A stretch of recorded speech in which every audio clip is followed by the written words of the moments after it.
have marathon training dil-ġimgħa pawża best a small hint nagħmel video fuq il-weight loss journey tiegħi. Ana m'hemmx il-valur tiegħek huwa determinat kif tidher. Għadni m'iniex kuntenta bija nnifsi. Mela mhux bid-dieta basta kollok dieta. Snajbum.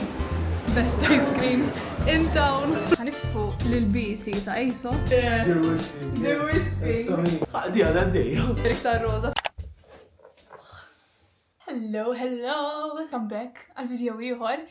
To be honest, illum ma kontx ħanivlogja għax ma tantx kelli updates, dil-ġimgħa ma tantx kelli burda ta' tajba u suppost kelli nivlogja il-weekend li għadha wkoll. U suppost dal-video kellu jkun, by the way, għand il-beauty blender fidi għax ħankun qed nagħmel makeup x'kont ngħid. Suppost dal-video kellu jkun I've registered for a half marathon u hekk, imma il-half marathon training dil-ġimgħa ħa pawża u di għadni qaset fuq Instagram għak ġifieri exclusive. Can you see? Just a small hint. Basikament il-weekend li għadda u għajt bil-rota u waġġajt siqi u anzi, it's okay, ġifiri nista' nimxi hekk, imma meta nagħmel kuntatt qawwi mal-art, ġifiri bil-qabżek bħal meta tiġri, qed inħoss daqsxejn il-quad fil-ġemp u naqra l-glutes ukoll, so għalissa qed I'm going to rest, so half marathon training ma tantx dam. Kull ma l-ħaqda minn session zerba, kalli nitlef il-ġirja twila tal-weekend għax waqajt is-sibt fil-għaxija u kontet nippjana l-mur niġri il-ħadd fil-ħodu, literalment il-ħadd ta' mill-ġurnata bil-qiegħda. Insomma mint naqmi prepu hekk imma with very limited walking imma issa okay. Imma jekk li jgħidu fuq dal-video għax rajtu t-title, l-ewwel nies da xorta ħajkun qisu vlog. Ġifiri għal-kem ħajkun għaw this sit down part, get ready with me, chit-chat u hekk, ċarta l-komplement tal-vlog insomma ħajkun vlog normali għaliex illum ħamorru niklu, illum il-ġimgħa by the way, u spiċċajt xogħol so ħan nisti għax jienu deni ħanoħorġu u għandna date night pjanata, ħanibda nagħmel makeup għax kważi diġa l-5 u konnet nipjanaw li nitilqu fil-5. Imma, jekk li kejdu fuq dal-video għax tixtiqu tismaw fuq dan it-topic, you can just not watch il-vlog u jekk tridu taraw il-vlog biz, just skip ahead. Imma, bażikament nixtieq nagħmel dan il-video għaliex jekk isseguni fuq Instagram li jekk le soltu username maraya.zm li by the way dik iż-żm ta' żammit. So għad tisaqsini għaliex għandi zimma imma għalek.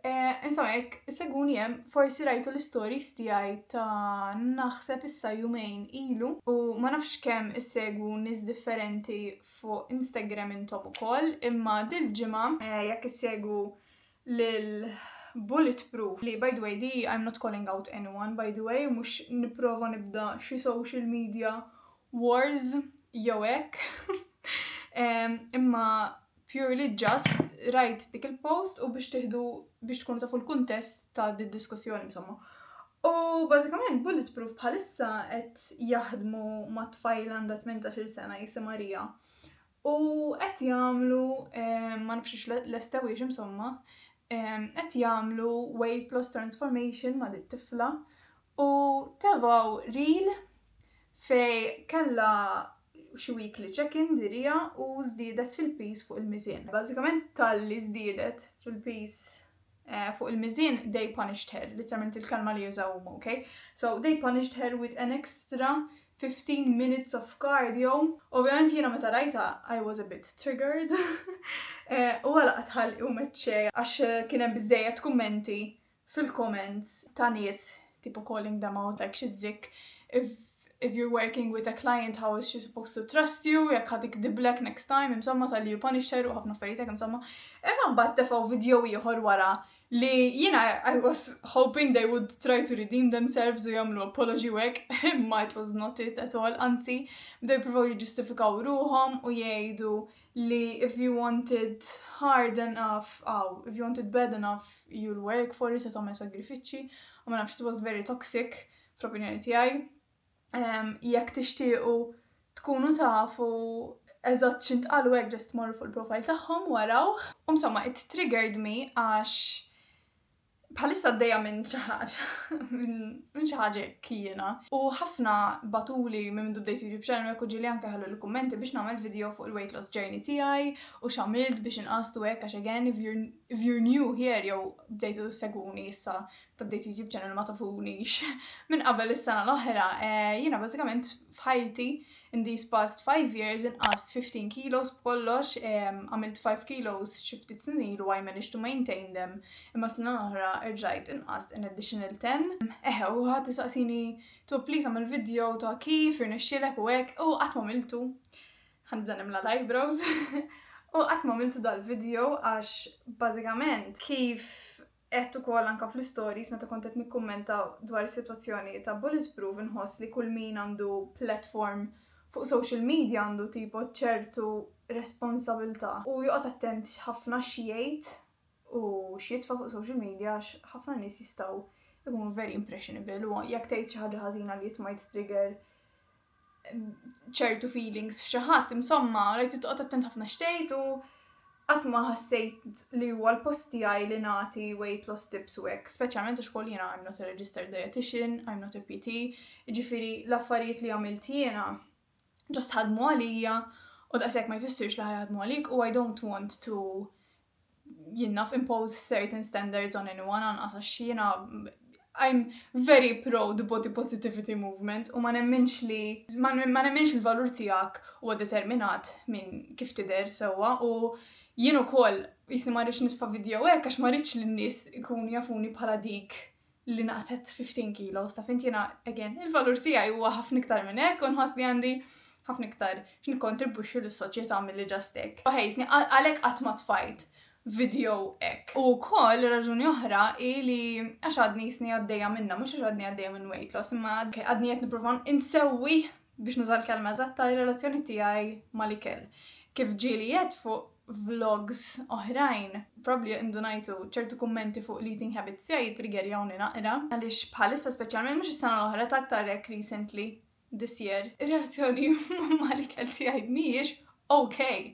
At least qed nibda ninduna b'ċertu disordered patterns fil-eating habits tiegħi u I'm not self-diagnosing by the way, għax naf li ċertu nies forsi jieħdu għalihom li xi ħadd fuq social media jgħid I've had an eating disorder or I have disordered eating u jgħidruhom li huma attention seeking. Jiena I'm not seeking any attention from this. If anything, just nixtieqek inkompli nġib daqsxejn awareness u jew anke jekk speċi intom qed tgħaddu minnha forsi jkollkom xi ħadd li tirrelataw miegħu li qed jgħaddi minnha għax ukoll xi ħaġa li ninnota ħafna fuq social media at least li qisu n-nies qatt ma jġibu il-journey tagħhom when it comes to hekk kif tgħid sensitive topics bħal daw iktar tara il-before u after u kulħadd jitfa' l-after u qed ma nafx forsi it might be beneficial to some people to talk about this insomma. Also by the way vera għandi bżonn nagħmel eyebrows bħalissa so ma tantx qed nimlihom tajjeb. Meħe bażikament to continue on that topic, triggerjatni dik il-post ta' Bulletproof ħabba il-punishment insomma. Jekk għaddejtu minn weight loss journey u you counted calories u hekk, forsi tirrelataw mal-fatt li jiġi żmien fej counting calories takes a bit over your life. U jiena sa ftit ilu kont ngħid lin-nies tipo leta jiena vera jaħdem għalija calorie counting ma nifissax fuq u għalija it's just data, I can detach myself from it u sa sena l-oħra actually veru kienet taħdem at least ma kontx ossessjonata daqs kemm kont in these past few months. Xorta kien hemm some certain level of obsession, jiena kif forsi tafu daqsxejn ta' perfezzjonista, so kienet daqsxejn diffiċli for it to not take over my summer sena l-oħra. Imma these past few months kienet ridikola l-ħaġa kemm ħallejta tikkontrolla li moħħi u il-kumplament ta' ħajti. Bażikament dal-aħħar kont qed ngħaddi minn perjodu fej I was punishing myself a lot. Ma nafx għala for some reason xorta waħda rrid inkub deficit. Avolja literalment nidher tajba fis-sens għaddejt minn weight loss journey twila. U for some reason ma nafx għala fissata li nkun below 60. Ma nafx għala fissata li nkun hekk around 58, 57, ma nistax nifhem għala even though objectively inħossni li nizzer okay, imma ma nafx anka zaqqiri bil-forsi tkun ċatta, ma nistax nifhem għala għax jiena mbagħad meta tipo nara n-nies fuq social media toġobni mara daqsxejn curvy u hekk, imma just ix-shape ta' zaqqi ma niflaħiex. Ma nafx għala wara dak kollu li għaddejt minnu għadni minix kuntenta bija nnifsi u too much u nemmen li ma kontx qed nikol biżejjed issa qed nara hekk. U kien hemm żmien up until very recently fejn ma nafx alla l-miżien u just anka circumference or weight measurements u hekk ma kienx qed jinżel despite me being in a calorie deficit u working out so hard u hekk u allura ovvjament x'tagħmel tnaqqas iktar il-calories. Ma kontx below the bare minimum li għandu bżonn ġismi sewwa, imma l-ammont li nitrenja naħseb ma kienx biżejjed u speċjalment tafu li jiena fil-weekends normalment immur daqsxejn mhux over the top imma nikol daqsxejn mhux ħażin u kont impatti għalih matul il-ġimgħa u I used to be in denial li dik hija a form of disordered eating, tipo so much restriction during the week biex imbagħad fil-weekend nkun nista' impatti għaliha.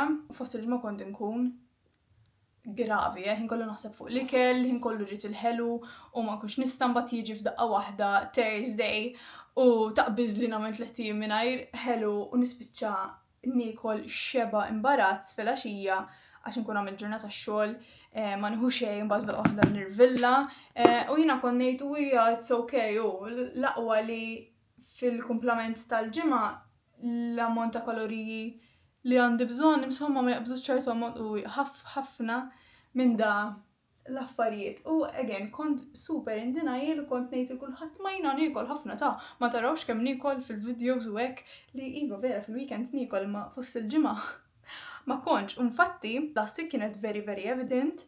Monday li għadda bdejt, mhux li għadda ta' qabel, bdejt il-half marathon plan tiegħi u Monday kelli easy run. Ovvjament Monday kolli ħafna enerġija x'nagħmel weekend niekol. U li easy run vera kelli enerġija bdejt ngħid il-lallu jiena nista' naġġel iktar minn hekk. Imbagħad jiġi l-ħamis, ovvjament il-ħamis ikolli ħafna inqas enerġija x'inkun għamilt xi 4 ijiem b'kollox nikol inqas, like ma nikolx biżejjed għall-ammont li għandi bżonn nitrenja u kelli l-intervals u bdejt ngħid il-lallu men kif mux jinexxiel insostni dal-pass. Dal-pass vera kont insibu faċli qabel u insomma bdejt naffettu ħafna training u anke dal-aħħar kienet ikolli ħafna lack of motivation. Min għalija li kien lack of motivation għax il-ġim ma kienx ikolli biżejjed enerġija, imma fil-verità ma kontx nagħti biżejjed enerġija lil ġismi. Għalaq xejn il-purtira qed jgħaddu n-nies qed jarawni u qed nħossni konxja. Ndu ngħid li l-habits tiegħi kienu ikunu daqsxejn disordered u qed le hemm bżonn li nbidlu daqsxejn il-lifestyle anke dak it-tip li riċentament Daniel kelli il-lunch li kont iżint u kalkulajt fuq MyFitnessPal u hekk u niġi x-xogħol u nara li keluli u xejn fil-lajt qatt kemm irrabjajt miegħu hekk. Darba niftakar ukoll u titfajta fuq Instagram ma veru tal-mistħija u sorry jekk triggerjat lil xi ħadd.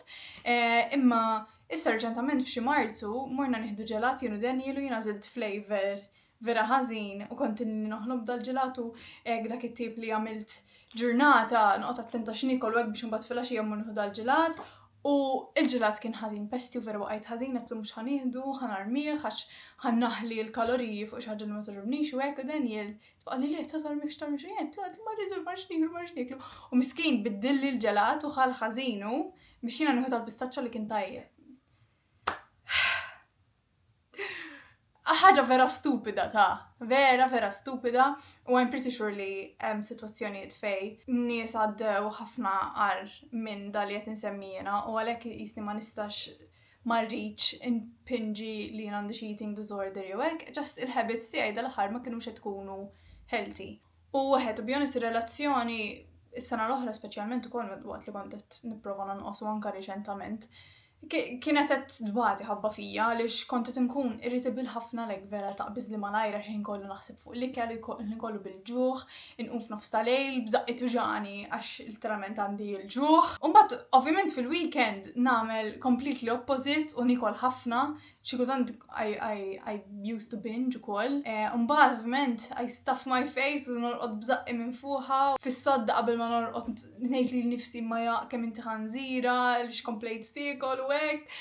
Ħafna minn dal-affarijiet. U mbagħad ovvjament to add salt to the wound tisma' ħafna affarijiet minn nies. Xi ħadd jarak tiekol xi ħaġa jnaf xi kejk jew hekk u l-ħaġa li jgħidu mela mhux bid-dieta basta kollok diet jew basta ħin kollu titrenja u hekk u qed tikol hekk. Jew inkella tkun x'imkien u tixtieq tikol iktar jgħidulek il ħadd tieħu iktar, jew inkella ġieli Daniel fil-ħodu jgħidilha lu kemm tiekol fil-ħodu hekk ħanina kif tqum daqshekk ġuħ u jiena nirvilla. Għax tipo dan nies jgħidu dal-affarijiet u ma jkunux jafu li f'moħħok qabel ma tkun għamil dik id-deċiżjoni li tiekol u tieħu dik il-ħaġa tkun għaddejja minn battalja sħiħa ta' imma tgħid noħodha imma għandi biżżejjed spazju fil-ġurnata biex nieħu dik il-biċċa jew nkella tgħid lilek innifsek issa npatti għaliha u dal-weekend nikol inqas jew illejla ma nieħux dinner u nieħu dal-biċċa cake jew issa mmur nimxi fil-każ illejla biex inkun nista' naħraq il-kaloriji ta' dil-ħaġa. Ma jifmux in-nies, allura inti taħtafhom għaliex dak il-ħin tipo daw bis-serjetà lajk għalqħalek, imma huma jgħidu dik kemm hi sensittiva u s'issa tgħidilha xejn meta fil-verità ikunu għaddejjin ħafna affarijiet moħħok, so please jekk għandkom ħabta tikkummentaw fuq li kelli għal ħaddieħor jew fuq id-dera ta' ħaddieħor li jiena nolli ġieli ovvjament għamilta wkoll u xi kultant anke jien il-Daniel stess ngħidlu l ħadd iktar u hekk.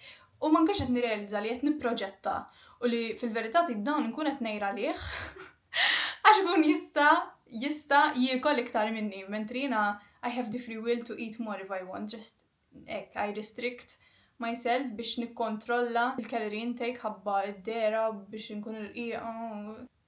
So ma nafx, just rid niġi u I express these things li qed ngħaddi minnhom bħalissa għax ma rridx li jiena wkoll nitfa' affarijiet fuq social media u forsi nidher li I have everything in control u hekk għax anke ħabiba tiegħi best friend tiegħi milux batitli. Għalti kemm qed nieħu gost narak tiekol affarijiet xorta normali bħal ħelu u affarijiet hekk waqt li xorta tipo tikkontrolla l-weight tiegħek u hekk u jiena stupidly u ma tgħidilhomx in-nies li xi kultant it's still a struggle għalik u li kollok dal-battalji xorta għaddejjin. So ma rridx impinġi this fake picture tiegħi fuq social media. U actually ħanaqra messaġġ li kien bat li xi ħadd meta kont tfajt dak il-vlog fejn provajt niġġustifika l-eating habits tiegħi.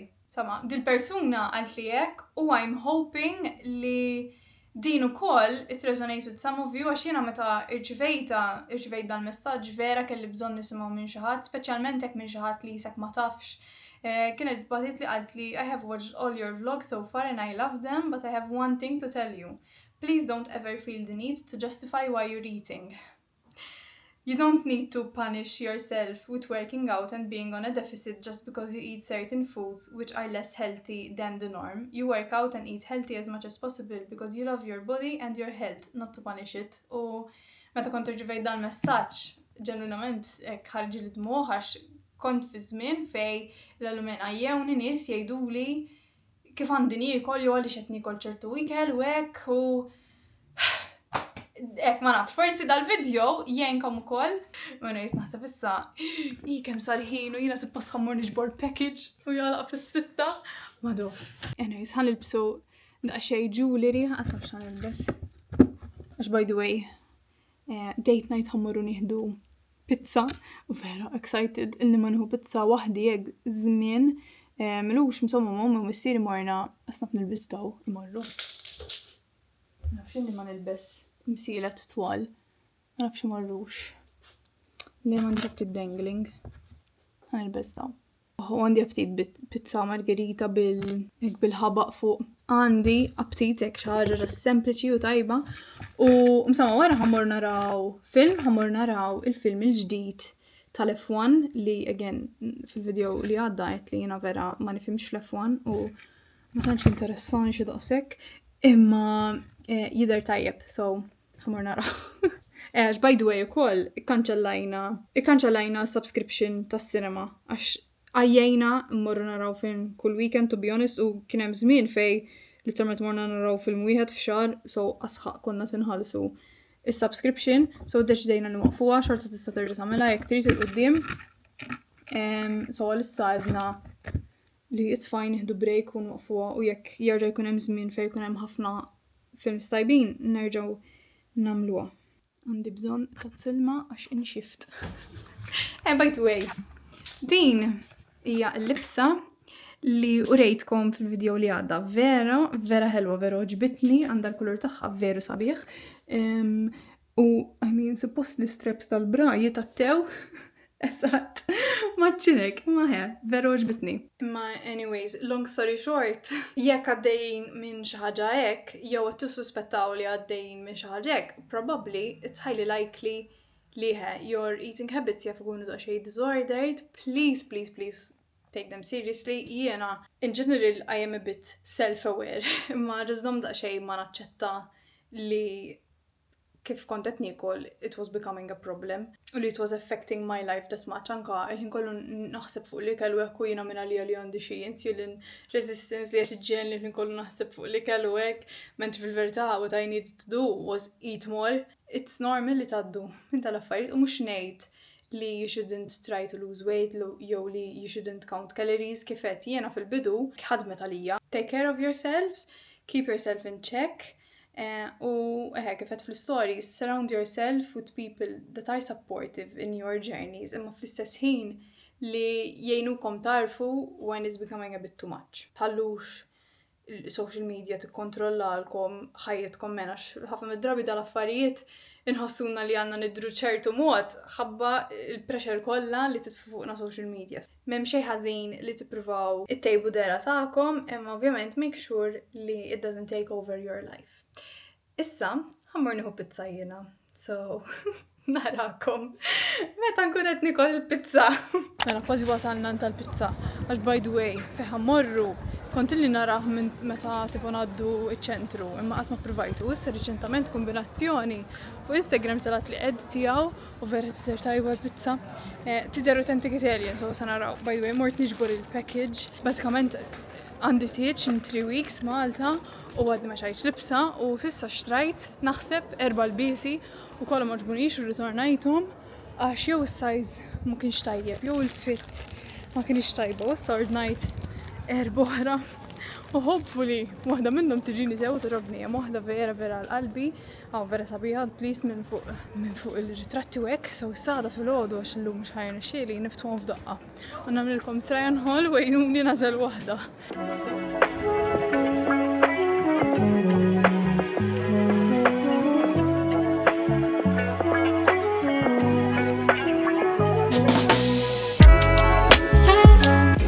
Spajran tuħna ħagġan istaħ. Ux inti għaxan sal-nġu? Toħra. Ferba bis għata, wow. Nserki għaw. Kif għed tukula? Jek għan ikola.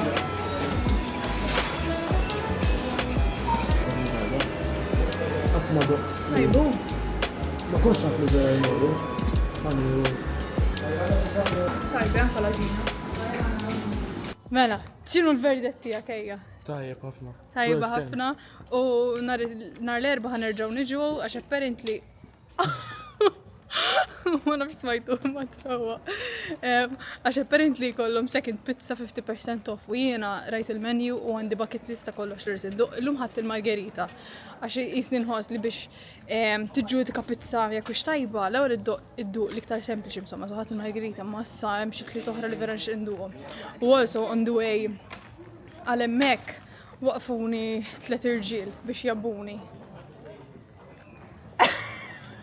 Nati, mux vera mux għalek. Għax kienem pop-up store, insomma waħda designer fatħet pop-up store għawek, dajn boss għal 3 tijiem u għallu li biex nivlogjom biex namillom promotion, so sa nitfa l-clips taħħom għaw. Yes, so welcome to the pop-up store here in Den Bosch. We have here a 3-day pop-up store, Miawada official. We have men's clothing.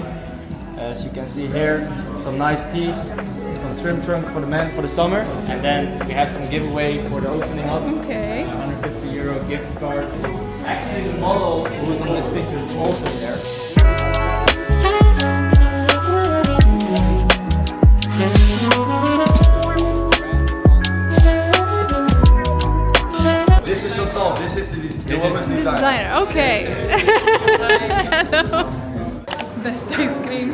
in town.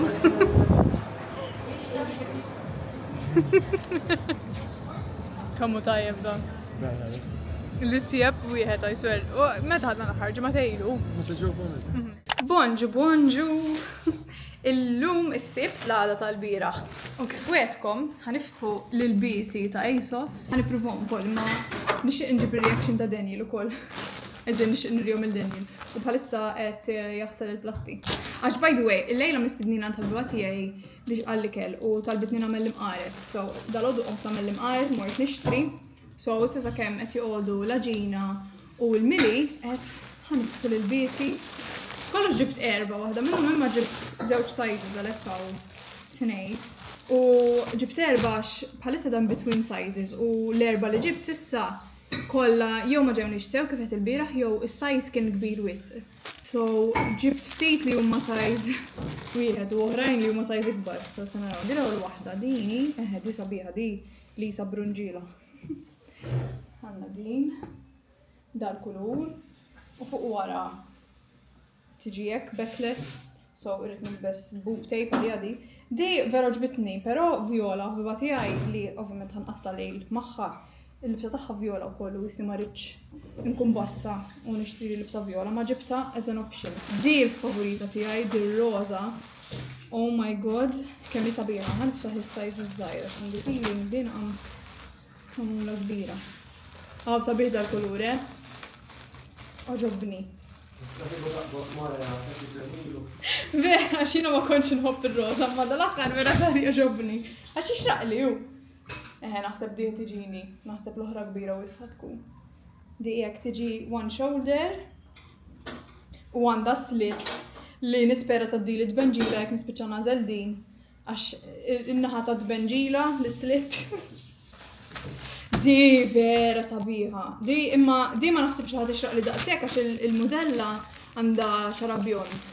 U xara jmur iktar ma dal-kulur tal-libsa. Jina naħseb ma joħroġx daqsek l-effett tal-libsa illa lu kemm sabiħa ma. Kolla jisom daqxej stil differenti l-bisi. Di naħseb di l-inqas favorita. Naħseb di mux ħarġobni daqsek tu bjoni. Nafx l-ordnajta l-ewwel imma ġibta bħala save option. Materjal mux li jirrobni daqsek. Imma naħseb wisq roza mbagħad. Dan jirqalli wisq roza. U naħseb bħala neckline nippreferi l-oħrajn. Di. U di actually size 8, ma nafx kemm ħad tiġi nisjew imma se naraw. L-għallu di xini roza. Ejja bek tgħidha.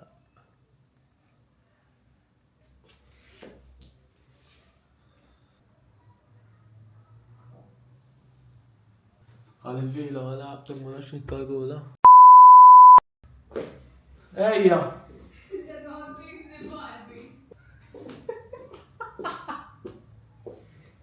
Le, di wisping. Di wisping. Tamini. U mux sabi, ma tiġinix sew, għara kemm iżgħira minn hawn. Le, bħala sajs tajbet naraj. Le, wis is-sikkat. Nova boġġiħa. Le, ma tiġobnix di, anka l-kat. Il-kulur ma ġobnix. Le, anka l-kat, ma tiġobnix. Le, ma jġobx il-neckline. Bdej apposta. By the way, għandi zalbum l-iswed. U l-unika zalbum li għandi ta' tkun għawsaw. Diċ għaxet il-bezom. Veru! Nitfila!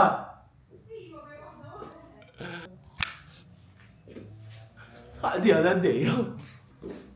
Sabiħ il-fittani. Sabiħ għaddi. Ma apparti għadajn. Sabiħ il-kulur. Għalix għandu dar. Sabiħ, le, sabiħ. Ma the booby situation għatkun naqa problema. Għala. Għax rrit nqot nit-tape jom. Ija, mux ixi tejp. Għandi tape. Ma nafx hekk xed nidher daqshekk. Din imma. Sabiħa di. Good option naħseb. Taf xiex di ma tax taġobni. Għala, part of the Jisa fun. mgerma. Tara. Ne, ma part of it. Tipo naqra rustic. Id-dara ġobni. Sabiħ id-dar. Hekk naqa. Nafx rejtu x'sewa. Il-rosa li għaw. Le. Sabiħ. Wow. Pulita ħafna. Di vera sabiħa. Il-brown di jenni, ġek li xaqlek, dark brown. Istra ma mat nibża li fil-axija ħati derisa sewda wis. Imma istra wekka problema. Għak mux jaġobni. Mux ħed il-kasa ta' dik. Isa mċabsamma. Rajta, naħseb imma blara. Just drop imma. Veru. Ma mux gravi ta' li Msomma. għedik titnizzila naħseb. Le. Stradi mux jaġobni. It's ruining it. Sabiħa di. Sabiħa. Ija. Kollu ġejt bajta naqa. Ija. Għatamlu għasnaf. Għadara. Jina ta' ġobni ta' dina għawir dik. Anka jena, naħseb il-komma naqa stramba. Għaxek nuqatek. Sabiħa ma il-komma ġazdik għawir. Straqasnaf. Ma t-xaqlek ħafna anka kudur. Ma nafx għandix niprofa s-sajzi kbar, għaxa istess nħosli għawek għal istess problema. Jow tajb, der. Ta' ġobni ta' jien, ħafna. Izbaħ mill-oħrajn, Bejdi u l-browni. qabel diju. Ija, ma Anka il-brown. mill- Ta' xanda l-kulur il-brown aboring. aboring, għalek. Daħja l-kulur. L-sliet tekka, tipo, jek ma taddilix, ma nisibx li t-der daqsjek. U l-3 weeks oħra t-improvi ħafna. Ma nafx, għajdu li fil-comments li mtaħsbu li għandi nżom. Issa mur, la, kem t-der iktar roza fil-kamera. Ija, for a change insejt naħna il-video, imissa ditjajtu u ħan il-ħaq intella għalli xħarġin. Kifet fil-klip ta' qabel, please ħallu li fil-comments li mlibsa ħanżom. Saqsejt il-sħabi u kullħat tażel il-tini wahda li provide, so dik il-viola li backless. U għarxuni naqax, jina jisni vera nżom il-roza. Imma kullħat jgħid li il-viola ħjar. Ma nafx, ħallu li fil-komment u jgħidu li l-opinjoni ta'kom, jekk specialment jekk rajtu l-ewwel biċċa tal-video fej kontu da bil-qeda ma nkellimkom u hekk, grazzi, I guess, għax probably ħafna nies ma jridux. Jismawni redden, naf li forsi daqsxej xi ħaġa differenti fuq iċ-channel tiegħi għax qatt ma tkellimt fuq suġġetti hekk għax dejjem jisni nibda naqra ngħid affarijiet għax ovvjament affarijiet li huma daqsxejn sensittivi u I'm putting myself out there in a vulnerable way u xklant nibża daqsxejn mill-backlash tan-nies, speċjalment meta nara kummenti oħra fuq post sek ta' ħaddieħor. Apart minn hekk, tinsewx tħallu like jekk ħadd igostaraw dal-video u jekk għadkom m'għamiltux subscribe ukoll tinsewx tagħmlu subscribe. Għal darba oħra, grazzi ħafna u narakom fil-video li jmiss. Il-ġimgħa tajba. Ciao ciao!